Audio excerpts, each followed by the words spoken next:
नुआ बरस के पश्चिम ओडिशा लगे आसला बहुत बड़ खुशीर खबरटे। ख्रीष्टियन विश्वासी पवित्र ग्रंथ होचे बाइबल। सही बाइबल आज संबलपुरी भाषा रे लॉन्च कराई तार उन्मोचन कराई।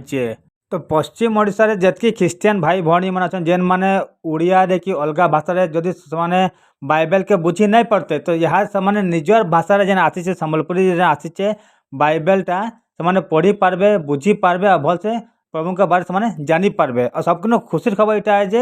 बाइबलटा होचे जोड़े गोटे ओल्ड टेस्टामेंट गोटे न्यू टेस्टामेंट तो नूतन नियम यहाँ तैयारी कराई आम संबलपुरी भाषा रे। तो आपण मैंने निश्चय इतने नेउन पढ़ुन और प्रभु के बारे में जानून कि प्रभु प्रेमर वार्ता से काना देते बोलिक। मोर ना जयंत पाणिग्राही आम बरगढ़ खलियापाली स्कूल पढ़ार आउ संबलपुरी भाषा थी बाइबल के लिखवाटा अनुवाद करवाटा आम बहुत कठिन थिला किंतु प्रभुकर अनुग्रह ताकर साहाय्य इटा के भल भाव उत्तम भाव में आम लिखि पारिछु से लगी मु प्रभु को धन्यवाद दूचे। पश्चिम ओडिशावासी संबलपुरी बाइबल का पढ़बे जेहेतु संबलपुरी रे लिखा है संबलपुरी जेनटा कि आमर मातृभाषा है तो इटा बहुत लाभ है आमर लगी कहीं लगी बोले उड़िया और संबलपुरी भितर बहुत डिफरेंस अच्छी जदि तुम कहब बोले मुझे गोटे जोड़े एग्जांपल भी देदेवी एंता नहीं से किंतु उड़िया रू आटे सरल हेबा बोली करी आम संबलपुरी रे करूँ और इटा आम लगी बहुत लाभ है।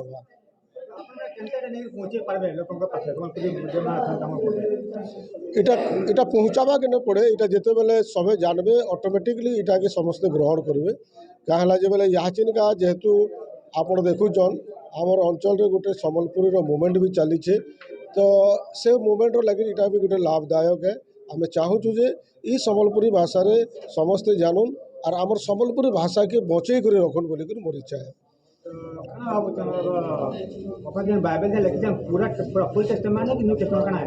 इटा न्यू टेस्टामेंट है माने बाइबल रो गोटे पार्ट इटा अधा होचे जेनटा कि 27टा बही अच्छे इटा 27टा अच्छे आउ 39टा अच्छे जेनटा कि आम करवार के जाऊँ सेटा भी हो गलान खाली आम रिलीज करमु और तार किसी छोटिया छोटिया काम अच्छे सेटा कला पर पूरा बाइबल आसी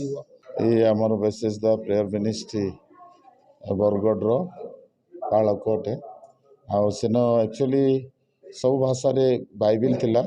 किंतु इटा गोटे पार्ट बाइबल गोटे अंश जेनटा न्यू टेस्टामेंट बोलुछन नूतन नियम सीटा के आमर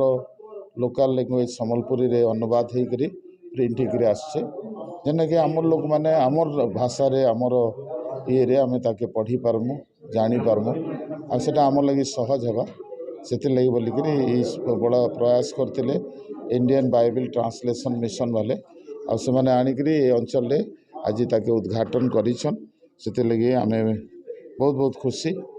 आपण मान बरगढ़ टाइम भी आम बहुत धन्यवाद नहीं निश्चय खुशी हे जेहेतु निज भाषा पाइबे से लगी खुशी हे। वो इंडियन बाइबल ट्रांसलेटर्स हम लोग को बाइबल अनुवाद करता है जो कुछ बाइबल भाषा में बाइबल नहीं उन लोगों के लिए नया बाइबल बना के देता है। इसमें कितना फायदा होगा लोगों का? लोगों बहुत है ना वो सृष्टि को पता करता है, शांति मिलता है,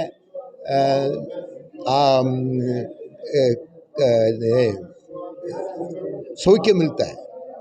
मोर ना विनय कुमार सुना मुई हीराकुद रही आ जेन संबलपुरी भाषा रे लैंग्वेज रे बाइबल के अनुवाद करागला ये अनुवाद रे इथिर जेन डायरेक्टर अछन तांकर गुड महत उद्देश्य थिला आ भारत रे जेतकी भाषा अच्छे से भाषा भितर ओडिशा रे प्राय 200टा भाषा रो उपरे बाइबल के ट्रांसलेशन करी करी साधारण लोक मान को ईश्वरंकर सुसंवाद जे फिर पहुँची पारबा से निमित्ते तांकर गुटे अभियान थिला तांकर गुटे प्रतिज्ञा थिला आ तांकर प्रतिज्ञा के पूरा करी करी आमे संबलपुरी भाषा रे बाइबल रो द्वितीय भाग जेनटा कि नूतन नियम बोलसु आमे सेटा के जीशुंकर विषय रे आउ जीशुकर विषय जेन मैंने प्रचार करते से सबू विषय एम खांटी सम्बलपुरी भाषा सेटाके अनुवाद करूँ जार द्वारा आमर लोक मैंने जेन मैंने गाँव गहली रे अच्छन जेन मैंने साहित्य बुझी नहीं पारन जेन मैंने हिंदी बुझी नहीं पारन से मैंने जिते बड़े आमर भाषा रे आमर बाइबिल टे पढ़ी पारबे से मैंने जीशु जे परित्राण करता आउ जगतर परित्राण निमंते क्रूस उपरे आपण जीवन देइतिले इटा से मैंने बुझी पारबे आ बुझी पारला परे से मैंने जीशु को निके आसबार लगी चेष्टा करबे जत्न करबे और जीशु को ग्रहण करी अनंत जीवन पाइबार लगी हकदार हो जिबे। बाइबल को बनावले केन माने आर्थिक सहयोग करले ए बाइबिल आमे तो ट्रांसलेशन करूचु आमके गुटे संस्था तरफ रो आमके दरमा दिया जाए किंतु से दरमा लोक माने देसन जेन माने बहुत दानशील लोक माने आमे जेते बेले ई प्रिंट कलु बाइबिल के संबलपुरी भाषा रे बाइबिल के आमे प्रिंट कलु तमिलनाडु रो जड़े विशेष व्यक्ति आसिकरी आमके ई पैसा देले जे आमे से प्रिंटिंग खर्चा तांको देलु तो ई प्रकार बहुत लोक अछन ई काम करबार लगी हजार हजार टंका से माने दान देसन और ई काम जनता आगे बढ़ू से लगी से माने बहुत जत्न करसन।